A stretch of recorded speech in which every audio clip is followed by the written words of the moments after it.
வணக்கம். 3 மணி செய்திகளுக்கு வரவேற்பது நான் நந்தா. முதலில் இந்த நேரத்திற்கான தலைப்புச் செய்திகளை பார்க்கலாம். தமிழ்நாட்டு வாக்காளர் பட்டியலில் சேர உள்ள பீகாரைச் சேர்ந்த 6.5 லட்சம் பேர் புலம்பெயர்ந்து தமிழ்நாட்டில் வசித்து வரும் நிலையில் இங்கேயே பெயரை சேர்க்க முடிவு.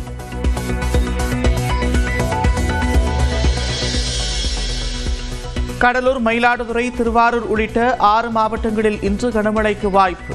சென்னையில் மிதமான மழை பெய்யும் என்றும் கணிப்பு.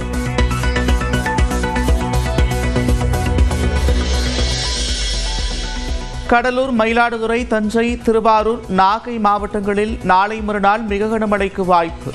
கள்ளக்குறிச்சி, கடலூர், மயிலாடுதுறை மாவட்டங்களில் வரும் 4ஆம் தேதி மிக கனமழை பெய்யக்கூடும் என்றும் கணிப்பு. நெல்லையில் ஆணவ கொலை செய்யப்பட்ட ஐடி ஊழியர் கவினை ஆய்வாளர் காசிபாண்டியன் மிரட்டியதாக வெளியாகும் செய்தியில் உண்மையில்லை. மாநகர காவல்துறை மறுப்பு.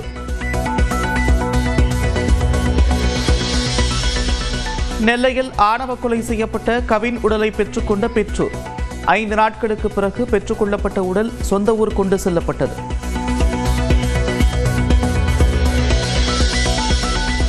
ஆவடி மாநகராட்சியில் குடியிருப்பு பகுதியில் கழிவுநீர் அகற்ற கட்டணம் உயர்வு.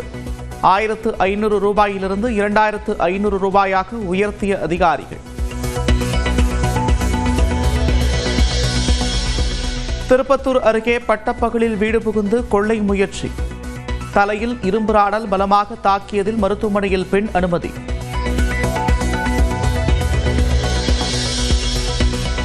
பாலியல் வன்கொடுமை வழக்கில் கர்நாடக முன்னாள் எம்பி பிரஜ்வல் ரேவண்ணா குற்றவாளி என்று தீர்ப்பு. நாளை வெளியாகிறது தண்டனை விவரம்.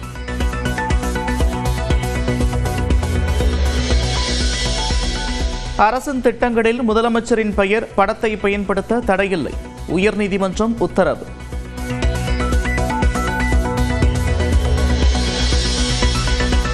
நலம் காக்கும் ஸ்டாலின் மருத்துவ திட்டம் நாளை தொடக்கம். ஒவ்வொரு சனிக்கிழையும் முகாம் நடைபெறும் என்று ராதாகிருஷ்ணன் தகவல்.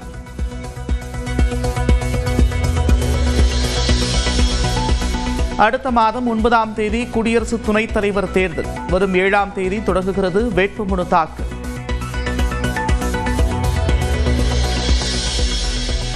சென்னை எழும்பூர் அரசு அருங்காட்சியகத்திற்கான நிர்வாக கட்டடத்தை திறந்து வைத்த முதலமைச்சர் மு க ஸ்டாலின். அருங்காட்சியக வளாகத்தில் கட்டப்பட்டுள்ள புதிய நிர்வாக கட்டடத்தை மாண்புமிகு முதலமைச்சர் அவர்களின் பொற்கரங்களால் சுற்றுலா தலங்களில் 18 கோடியில் முடிவுற்ற திட்டப்பணிகளையும் தொடங்கி வைத்தார்.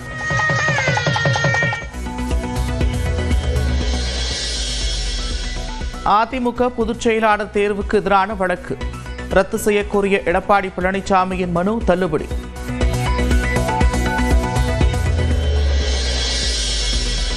முதலமைச்சர் மு க ஸ்டாலினுடன் வைகோ சந்திப்பு. பாஜக அதிமுகவுடன் மதிமுக பேச்சுவார்த்தை நடத்துவதாக கூறுவது அபாண்டம் என்றும் பேட்டி.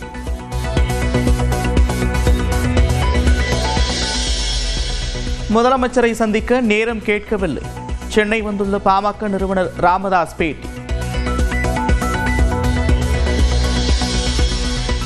வால்பாறை அருகே வீட்டில் தூங்கிய சிறுவனை கடித்து இழுத்து சென்ற புலி. பொதுமக்கள் கூச்சலிட்டதால் விட்டு சென்ற நிலையில் சிறுவன் உயிருடன் மீட்பு.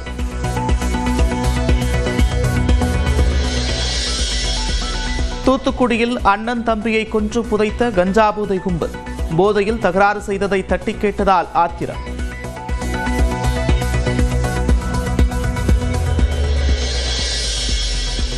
இந்திய பொருட்கள் மீதான 25% வரி விதிப்பை ஒத்திவைத்தது அமெரிக்கா. வரும் 7ஆம் தேதி அமலுக்கு வரும் என்றும் அறிவிப்பு.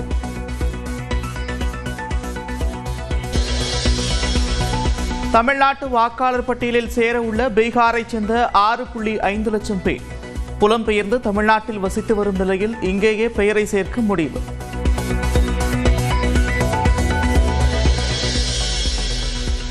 கடலூர், மயிலாடுதுறை, திருவாரூர் உள்ளிட்ட 6 மாவட்டங்களில் இன்று கனமழைக்கு வாய்ப்பு. சென்னையில் மிதமான மழை பெய்யும் என்றும் கணிப்பு.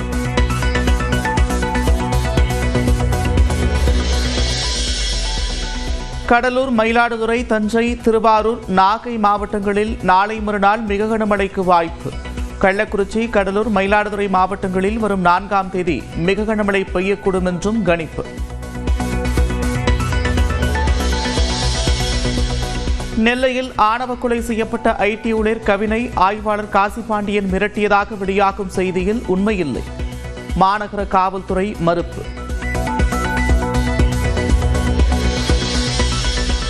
நெல்லையில் ஆணவ கொலை செய்யப்பட்ட கவின் உடலை பெற்றுக்கொண்ட பெற்றோர். 5 நாட்களுக்கு பிறகு பெற்றுக்கொள்ளப்பட்ட உடல் சொந்த ஊர் கொண்டு செல்லப்பட்டது.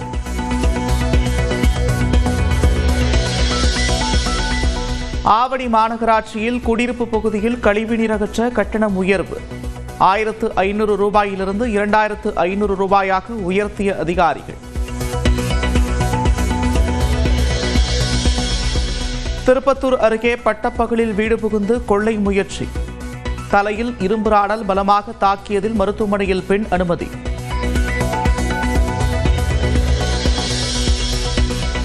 பாலியல் வன்கொடுமை வழக்கில் கர்நாடக முன்னாள் எம்பி பிரஜ்வல் ரேவண்ணா குற்றவாளி என்று தீர்ப்பு. நாளை வெளியாகிறது தண்டனை விவரம்.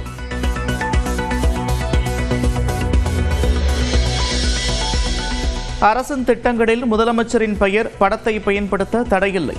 உயர்நீதிமன்றம் உத்தரவு.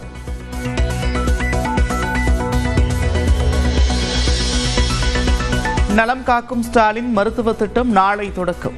ஒவ்வொரு சனிக்கிழையும் முகாம் நடைபெறும் என்று ராதாகிருஷ்ணன் தகவல்.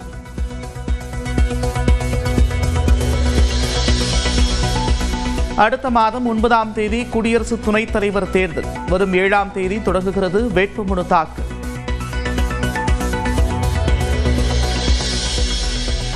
சென்னை எழும்பூர் அரசு அருங்காட்சியகத்திற்கான நிர்வாக கட்டடத்தை திறந்து வைத்த முதலமைச்சர் மு.க. ஸ்டாலின்.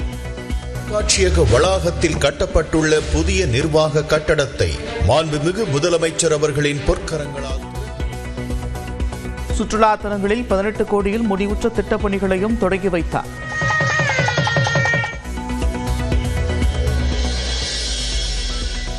அதிமுக பொதுச் செயலாளர் தேர்வுக்கு எதிரான வழக்கு ரத்து செய்யக்கோரிய எடப்பாடி பழனிசாமியின் மனு தள்ளுபடி.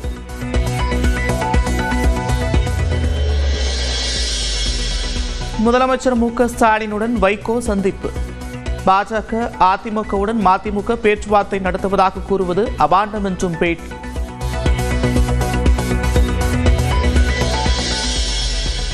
முதலமைச்சரை சந்திக்க நேரம் கேட்கவில்லை. சென்னை வந்துள்ள பாமக நிறுவனர் ராமதாஸ் பேட்டி. வால்பாறை அருகே வீட்டில் தூங்கிய சிறுவனை கடித்து இழுத்து சென்ற புலி. பொதுமக்கள் கூச்சலிட்டதால் விட்டு சென்ற நிலையில் சிறுவன் உயிருடன் மீட்பு.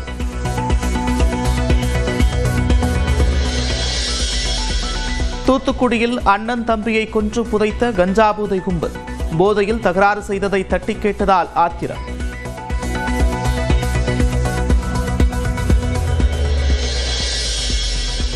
இந்திய பொருட்கள் மீதான 25% வரி விதிப்பை ஒத்திவைத்தது அமெரிக்கா.